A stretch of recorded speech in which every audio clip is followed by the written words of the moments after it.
Spud ink chain straps. These things are awesome. If you're not familiar with chain straps, you can just take this loop or any other loop that you need and put it onto a bar. So we got our Olympic bar right here. You just attach these on there, and then you can loop as many chains as you want through here. They have all kinds of loops in here, so you can loop tons and tons of chains. Let's see, it'll be 2, 4, 5, 6, 7, 8, 9, 10. You can loop 10 chains in just one side. You definitely want to get a pair of these. That way you have the same amount of weight on each side. But how these work and how working with chains is, it slowly, progressively overloads. So say at the top of a squat, that'll be the heaviest it is because it's going to be pulling the chains off of the floor. At the bottom of the squat, it gets lighter as you go down because the chains are coming down and going down onto the floor. Same thing with your bench press. At the top of the bench press, when you're pressing up, that's going to be the hardest part because the chains will be fully off the floor. And as you come down, you got to stabilize, and then the chains will lighten the load because the chains are obviously on the floor, so it's taking off that resistance. So I'll take you through several different movements that you can use chains for. I'll start with the squat, and then I'll show you the bench. You can also do a deadlift, number of different exercises, but I'll show you the squat and the bench. All right, let's go ahead and dive right in. All right, so we have our bar and our chains all set up.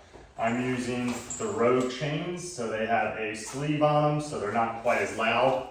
If you like regular chain sound, this just actually came with a bunch of stuff I recently bought, so I was like, why not? But regular chains work as well. You just slide them through the loop. I actually have this on the inside and then a plate on the outside to hold that in place. If you do want to make it more challenging, you can take these and put them on the outside of the plate, and the further out here, the less stable it's going to be.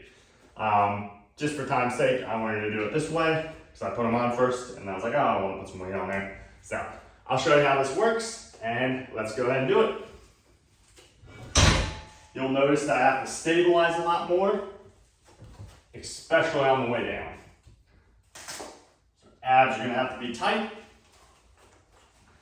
You can already see how unstable it is just because those are rocking around on my back. Abs are tight, ankles are tight.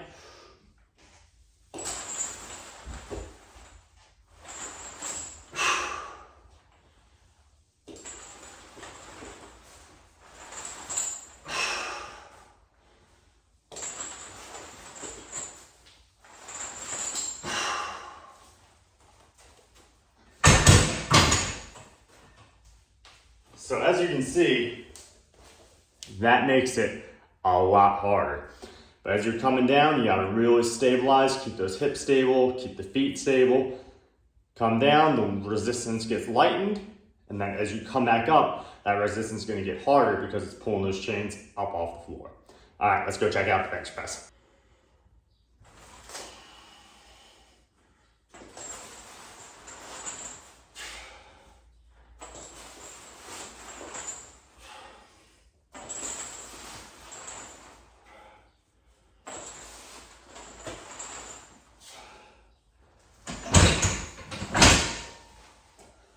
So as you can see, same kind of idea. As the chains come down, they get lighter. As you come back up, it gets harder because you're pulling them off the ground. Really, really unique piece of equipment. Definitely check it out.